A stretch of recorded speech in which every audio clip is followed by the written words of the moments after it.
Welcome back to अक्षर मंत्रा। चलिए बच्चों, आज हम शुरू करने वाले हैं अक्षर मंत्रा को। सबसे पहले आपको बता दें कि आज हम सीबीएसई बोर्ड के अकॉर्डिंग एनसीईआरटी पाठ्य पुस्तक कक्षा 8 से भारत की खोज का चैप्टर 3 पढ़ने वाले हैं। चैप्टर 3 है ये, और सिंधु घाटी की सभ्यता। चैप्टर 3 भारत की खोज से सिंधु घाटी की सभ्यता का। चलिए, भारत के अतीत की पहली तस्वीर सिंधु घाटी की सभ्यता में मिलती है। इसमें आपको वेरी शॉर्ट आंसर्स और लॉन्ग आंसर भी आपको साथ साथ में देखने को मिलेंगे विद एक्सप्लेन, जो आपकी परीक्षा में बहुत ज़्यादा उपयोगी होंगे। तो देखना ना भूलें। अक्षर मंत्रा भारत की खोज चैप्टर 3 के अवशेष। अब इस सभ्यता के जो अवशेष हैं, सिंधु घाटी की सभ्यता के अवशेष मोहनजोदड़ो और पश्चिमी पंजाब की हड़प्पा में भी मिले हैं। इन खुदाई से प्राचीन इतिहास को जानना बहुत आसान हो सकता है। मोहनजोदड़ो और हड़प्पा दोनों के बीच काफ़ी दूरी है। इन स्थानों पर खंडहरों की खोज एक संयोग मात्र है। इसके बीच अन्य बहुत से नगर होंगे जिनकी खोज नहीं की जा सकती है। यह सभ्यता विशेषतर उत्तर भारत में दूर दूर तक फैली है। संभव है कि भविष्य में भी और भी महत्वपूर्ण खोजें की जाएं। इस सभ्यता के अवशेष पश्चिमी में काठियावाड़ और पंजाब के अंबाला जिले में भी मिले हैं।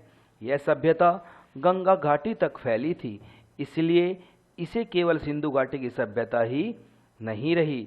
सिंधु घाटी की सभ्यता का जो रूप हमें मिलता है, उससे पता चलता है कि सभ्यता पूरी तरह विकसित थी। उसे इस तरह के विकसित होने में जरूर हजारों वर्ष तो लगे होंगे। धार्मिकता तो होने के बाद भी यह सभ्यता धर्मनिरपेक्ष बनी रही। यह सभ्यता के बाद के सांस्कृतिक युगों की अग्रदूत बनी थी। इस सभ्यता ने फारस, मेसोपोटामिया और मिस्र से संबंध स्थापित करके व्यापार किया। इसे बेहतर सभ्यता में व्यापारी वर्ग और दुकानें हुआ करती थी।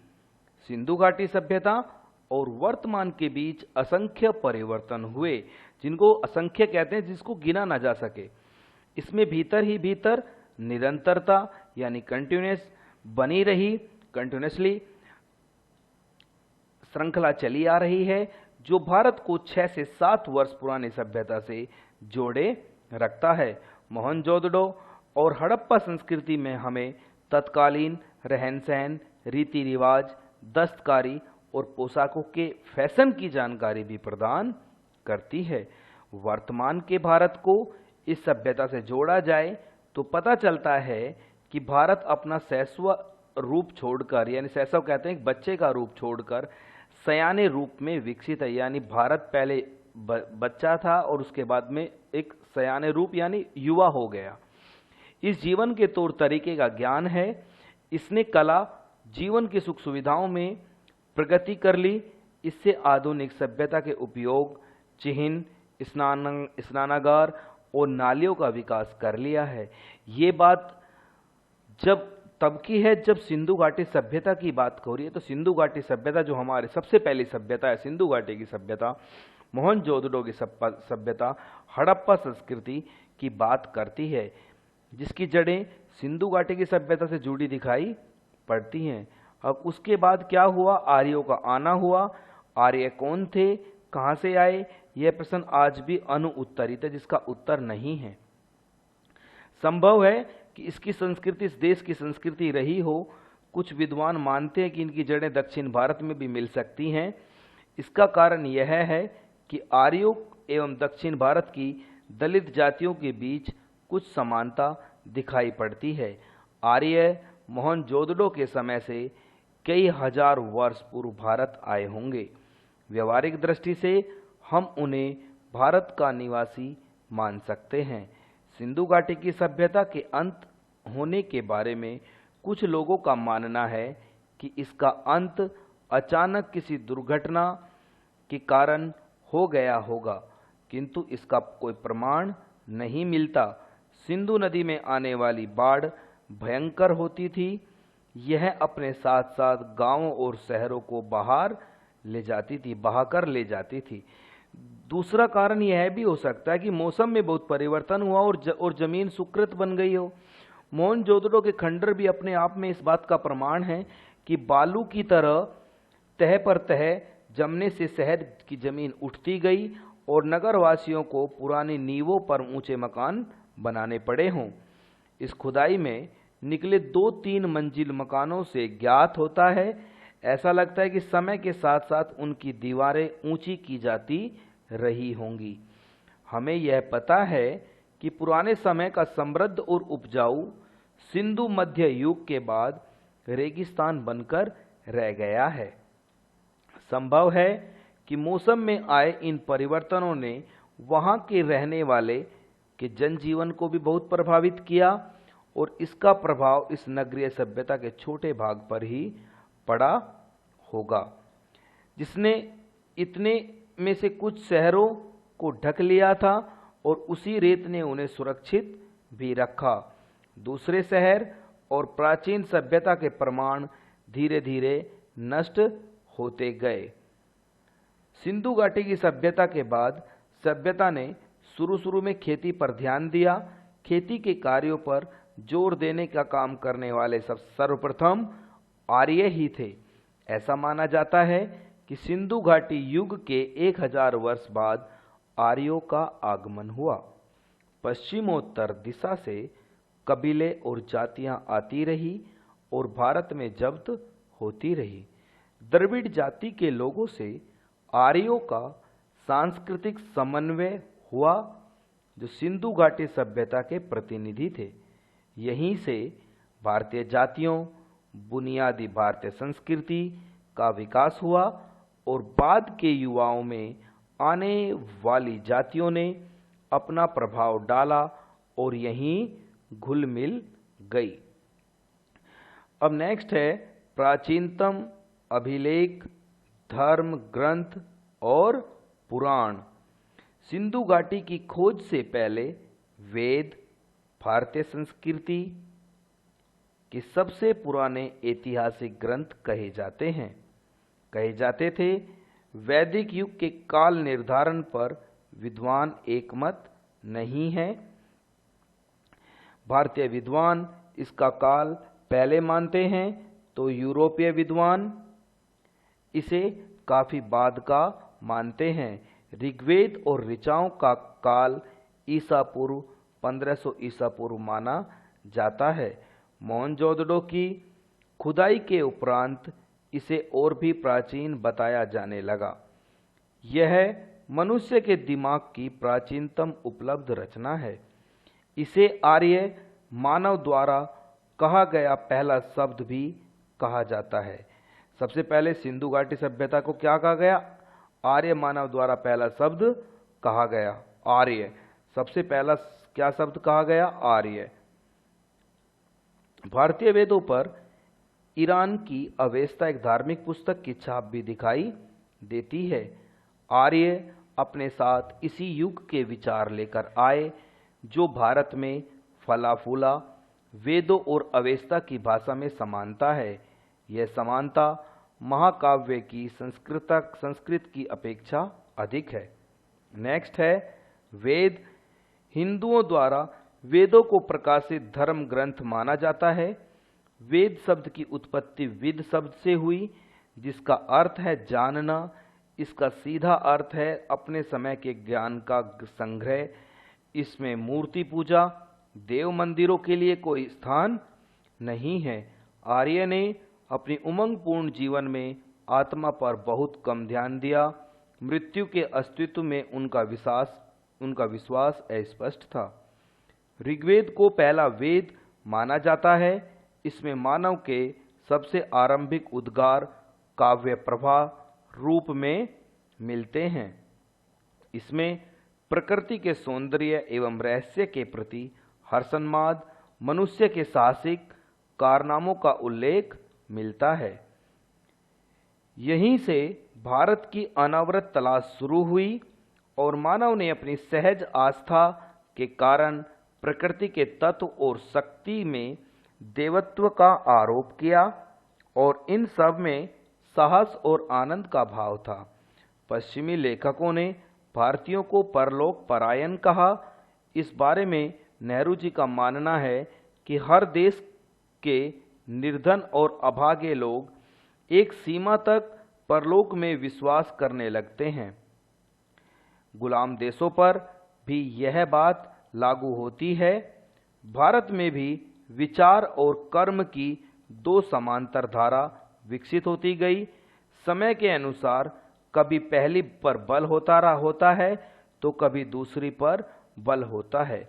इसी आधार पर कहा जा सकता है कि वैदिक संस्कृति की मूल पृष्ठभूमि लोकवादी या इस विश्वास को निरर्थक मानने वाली नहीं है। भारत में जब भी सिंधु सभ्यता की बाहर आई तो लोगों ने इसका गहरा रस लिया यानी आनंद लिया। इस समय उन्होंने कला और संगीत और साहित्य, नृत्य कला, चित्रकला और रंगमंच यानी नाटक आदि का सभी का विकास हुआ। यह सब देखते हुए भी कह सकते हैं कि भारतीय संस्कृति या जीवन दृष्टि जीवंत है और सशक्त और विविधतापूर्ण है। यह परलौकिकतावादी नहीं है कि परलौकिकता की बात करें। परलौकिकवादी होने के साथ साथ विश्व को व्यर्थ मानती हो, वह दीर्घकाल तक टिकाऊ नहीं हो सकती। भारतीय संस्कृति की निरंतरता यानी भारतीय संस्कृति की हमेशा निरंतरता बनी रही, तो इसके बारे में बात करते हैं। भारतीय संस्कृति की विशेषताओं में प्रमुख है उसकी निरंतरता, जो सभ्यता संस्कृति में हमें आरंभ से ही दिखाई देती है, जो समय समय पर उसमें परिवर्तन होते रहते हैं, बाद भी बने हुए रहते हैं। यह साहित्य और दर्शन, कला तथा नाटक, जीवन के अनेक क्रियाकलाप विश्व दृष्टि के अनुसार चलते रहे।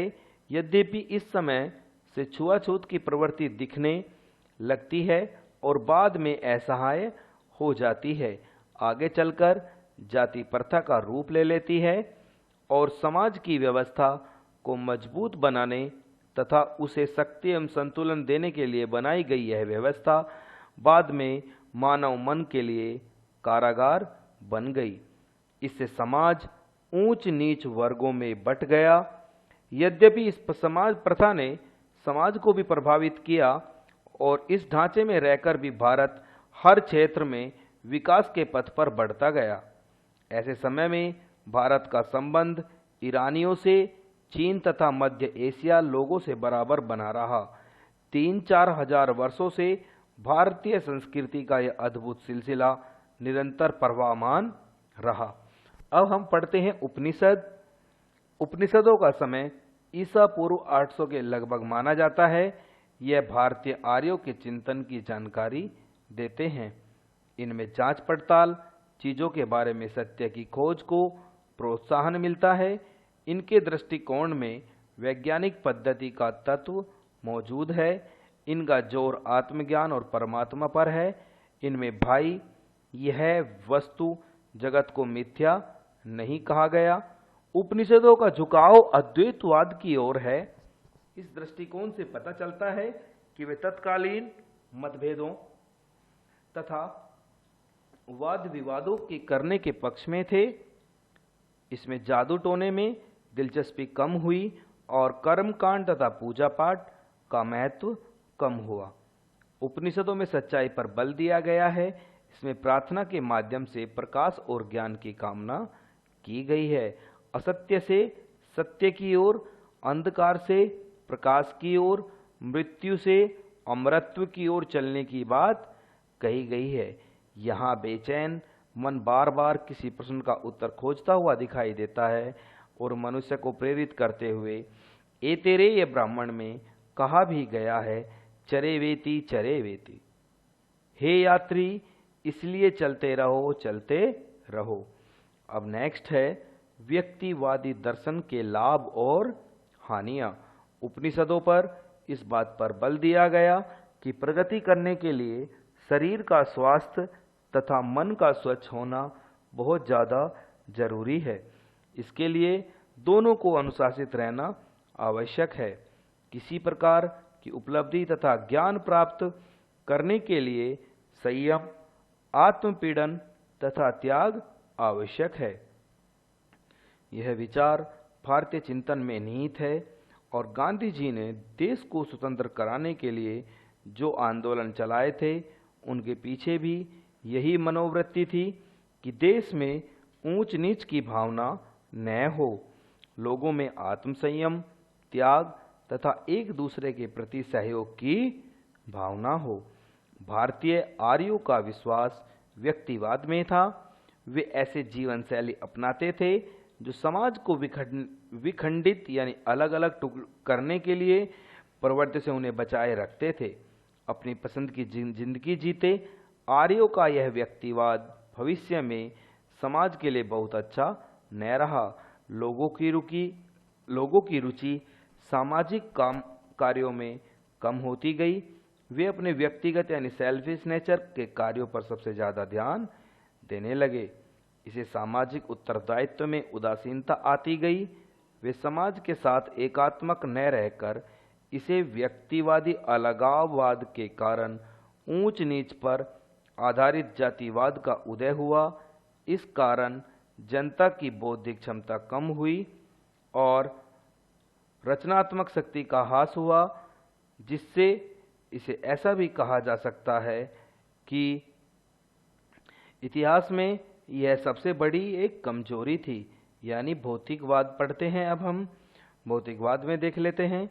भौतिकवाद पर लिखे गए साहित्य की रचना उपनिषदों के बाद आरंभवाद हुई, पर दुर्भाग्य की यूनान और भारत और दूसरे भागों में विश्व के प्राचीन साहित्य का बड़ा हिस्सा खो गया है। बाद में आरंभ में इसको ताड़पत्रों पर लिखा गया। कागज पर लिखने का प्रचलन काफी बाद में हुआ। बहुत सी ऐसी प्राचीन पुस्तकें हैं जिनका चीनी और तिब्बती भाषा में अनुवाद मिल गया, पर भारत में वह नहीं मिली। इन खोई पुस्तकों पर भौतिकवाद में लिखा गया साहित्य है।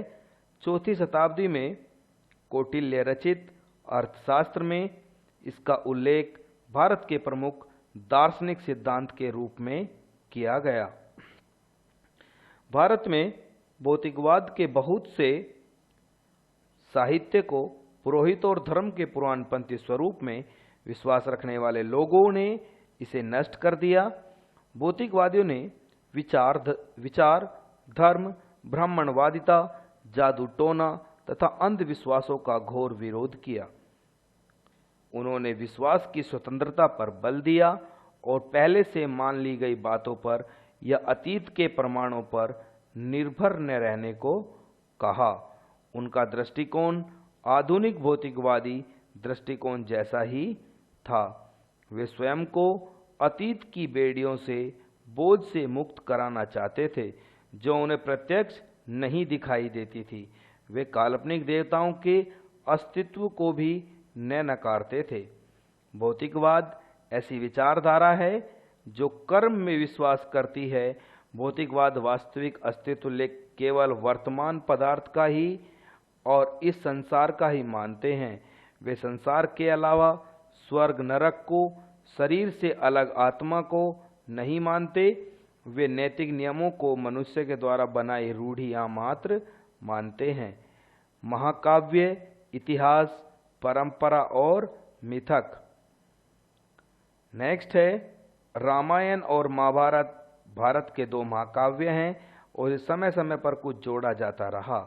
इसमें भारतीय आर्यों के आरंभिक का समय का वर्णन है, क्योंकि महाकाव्य और इतिहास परंपरा पढ़ेंगे अब हम, तो इसमें ग्रंथों के बारे में बात की गई जिनका अत्यंत घनिष्ठ प्रभाव दिखाई पड़ता है।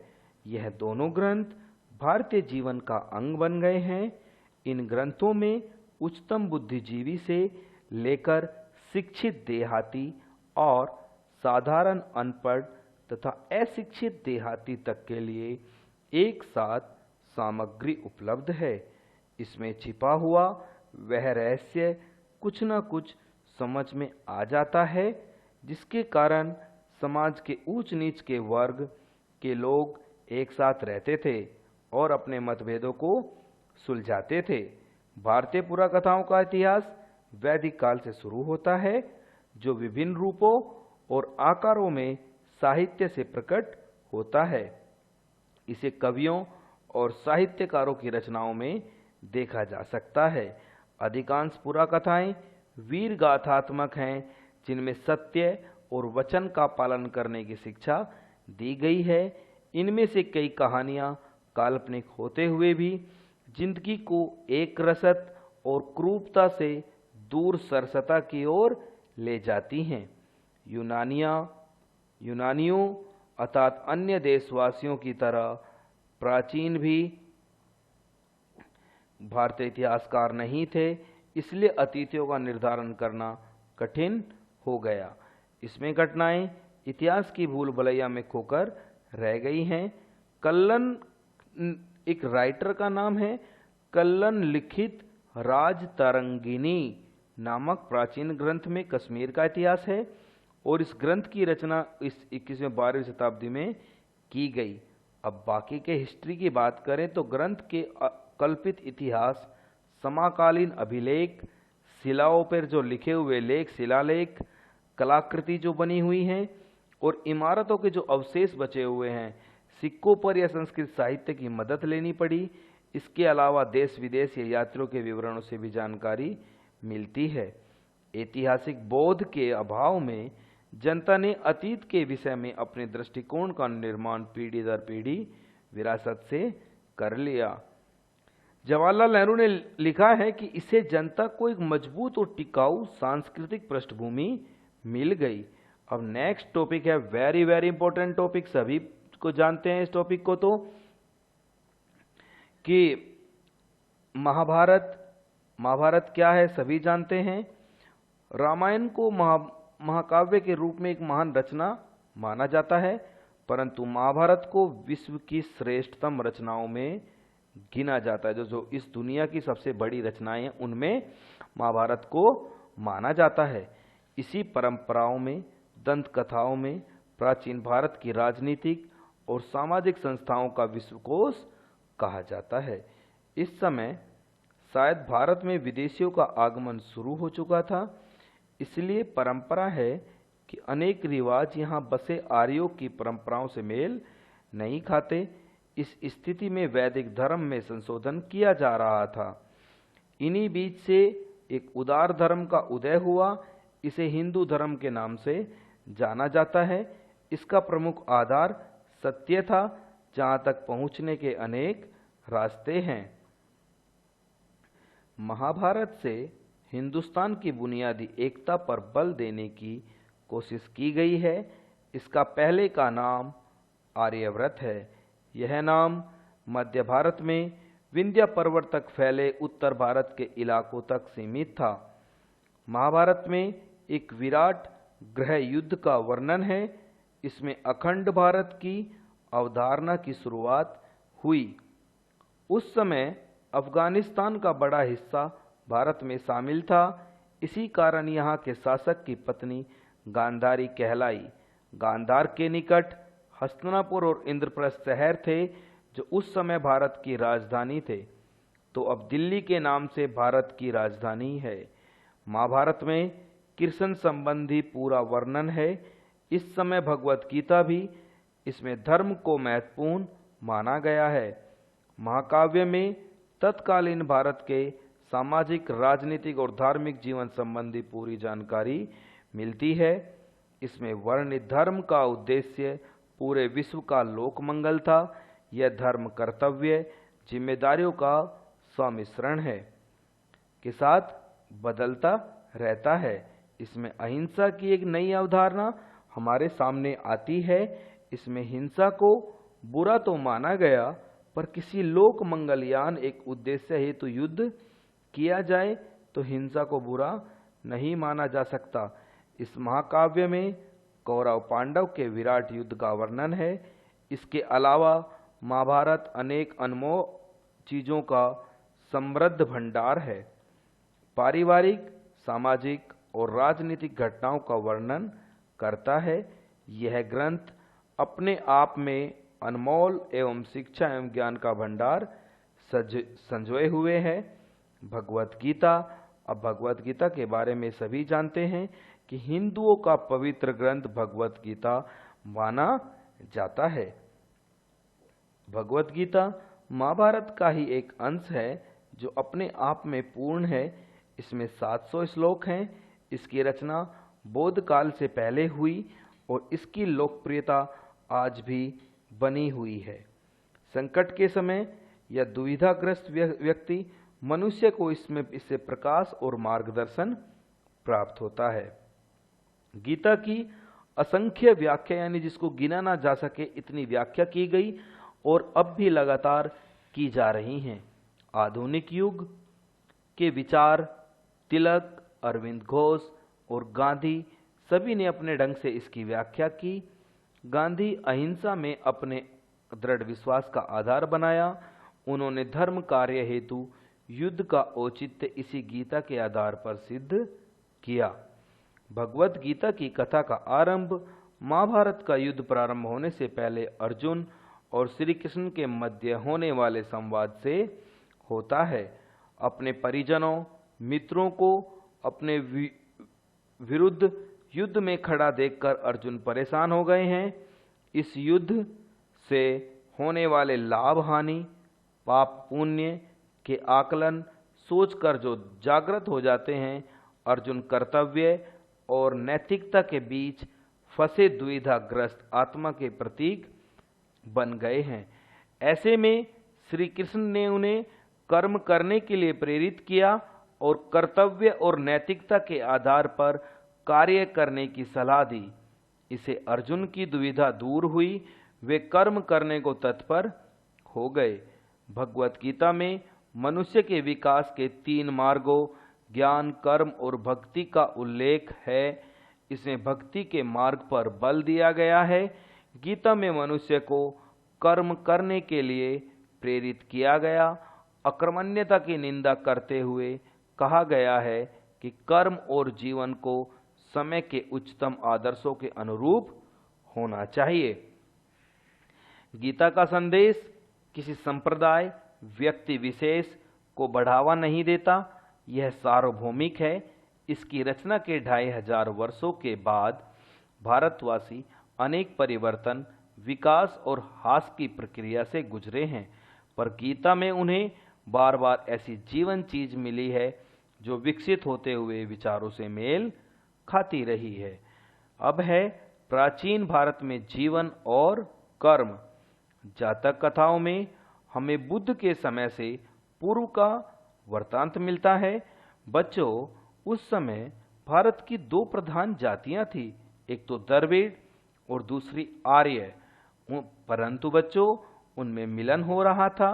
ऐसा कहा जा सकता है कि जातक पुरोहित या ब्राह्मण परंपरा का क्षत्रिय परंपराओं के विरोध में लोक परंपरा का प्रतिनिधित्व करते हैं। बच्चों, इस समय तक भारत उन्नति की ओर कदम बढ़ा चुका था। ग्राम सभाएं स्वतंत्र थी। बच्चों, उपज के 6ठे भाग तक कर लिया जाता था। कर माने टैक्स, लिया जाने वाला कर। ये जो कर है ये टैक्स है। इस आमदनी का मुख्य साधन था। सभ्यता पूर्ण रूप से कृषि पर केंद्रित थी। गांव 10-10 या 100-100 के लोगों के समूह में बटे हुए थे। दस्तकारों का गांव अलग हुआ करता, कहीं लुहारों का तो कहीं गांव कुम्हारों का हुआ करता। अन्य पेशा करने वालों का भी गांव हुआ करता था। इसके अलावा शहरों के आसपास हुआ करते, क्योंकि वहां इनके सामान की खपत हो जाती थी तथा उनकी अपनी आवश्यकता भी पूरी हो जाती थी। जातकों में व्यापारियों की समुद्री यात्रा का वर्णन मिलता है। नदियों के रास्ते भी यातायात होता था। व्यापारियों के बड़े बनारस, पटना, चंपा दूसरे स्थानों से समुद्र की ओर जाते थे। वहां से श्रीलंका तथा मलय टापू तक। नेक्स्ट है, भारत में लेखन कला काफी पुरानी है। बच्चों, पाषाण युग में हमने देखा था कि मिट्टी के बर्तनों पर ब्राह्मी लिपि के अक्षर मिलते हैं। मोहनजोदड़ो में जितने भी शिलालेखों को नहीं पढ़ा जा सकता है, क्योंकि भारत में मिले ब्रह्मलिपि से ही देवनागरी तथा अन्य लिपियों का विकास हुआ। 6ठी शताब्दी में पाणिनि ने संस्कृत भाषा में प्रसिद्ध व्याकरण की रचना की और इसे आज भी संस्कृत व्याकरण का आधिकारिक ग्रंथ माना जाता है। यहाँ से क्वेश्चंस निकल करके आएगा। पाणिनि द्वारा यूनानी लिपि के उल्लेख से संकेत मिलता है भारत और यूनान के बीच बच्चों संपर्क हो चुका था। बच्चों इस चैप्टर से, इस पैराग्राफ से ये चैप्टर पैराग्राफ बहुत इंपॉर्टेंट है। इस पैराग्राफ से आपको बहुत क्वेश्चंस मिलने वाले हैं पेपर में, क्योंकि इसमें से कई क्वेश्चंस क्रिएट हुए। अब मैं आपको ये भी बता रहा हूँ, भारत चिकित्सा विज्ञान के क्षेत्र में विकास कर रहा था। धन्वंतरि को भारत पुस्तक का विज्ञान का जनक माना जाता है। अब धन्वंतरि को पुस्तक विज्ञान का जनक माना जाता है। ईस्वी सन के आरंभ में औषधि पर चरक द्वारा तथा शल्य चिकित्सा पर सुश्रुत द्वारा पुस्तकें लिखी गई। अब औषधि पर किसने लिखी? महर्षि चरक ने। और शल्य चिकित्सा पर सुश्रुत द्वारा ने पुस्तक लिखी। अब औषधि यानी दवाइयों पर किसने बताया? महर्षि चरक। और शल्य चिकित्सा कहते हैं जब फट्टियों से अपना हमारा कोई हाथ पैर टूट जाता है तो उससे जो उसकी पट्टियां वगैरह जो कार्य किया जाता है तो उसको शल्य चिकित्सा कहते हैं। चरक सम्राट कनिष्क के दरबार में राजवैद्य भी थे और पुस्तक में अनेक रोगों का इनका इलाज का वर्णन है।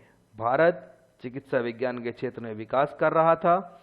धन्वंतरि को भारत को औषधि विज्ञान का जनक माना जाता है। ईस्वी सन के आरंभ में औषधि पर चरक तथा शल्य चिकित्सा पर सुश्रुत द्वारा पुस्तकें लिखी गई।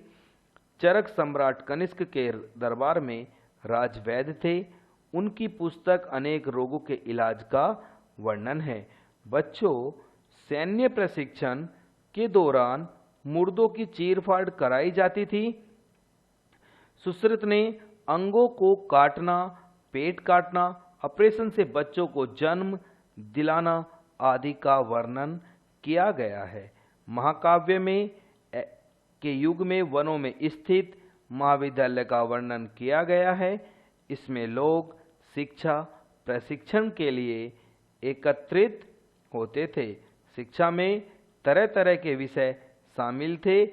यहाँ से सैन्य प्रशिक्षण भी आपको दिया जाता था। यहाँ शहरी जीवन के आकर्षणों से बचने के लिए विद्यार्थी के लिए नियमित ब्रह्मचर्य का जीवन बिताना संभव होता था। अब बनारस प्राचीन काल से ही शिक्षा का केंद्र रहा है। इसके अलावा तक्षशिला विद्यालय विशेष रूप से विज्ञान, चिकित्सा शास्त्र और कला के लिए प्रसिद्ध था। यहाँ का नाटक हो या ना हो पर सम्मान की बात मानी जाती थी। बुद्ध का इलाज कराने वाले चिकित्सक तथा पाणिनि ने भी यही शिक्षा प्राप्त की थी। भूतकाल में यह ज्ञान का केंद्र बन गया। अब आप सोचें कि महर्षि पाणिनि और महाराज बुद्ध भी तक्षशिला में ही शिक्षा ली और तक्षशिला मौर्य साम्राज्य के उत्तर पश्चिमी सूबे का मुख्यालय भी था। उस सुदूर अतीत के भारतीयों के बारे में कोई धारणा बनाना कठिन नहीं है, परंतु जानकारियों के आधार पर हम कह सकते हैं कि वे खुले दिल के, आत्मविश्वास और अपनी परंपराओं पर गर्व करने वाले, रहस्य के प्रति जिज्ञासु तथा जीवन में सहज भाव से आनंद लेने वाले लोग थे। तो बच्चों यह एक फर्स्ट वीडियो है। आप आज इसे देखें। इसको हम दो पार्ट में करेंगे, एक फर्स्ट पार्ट, एक सेकंड पार्ट।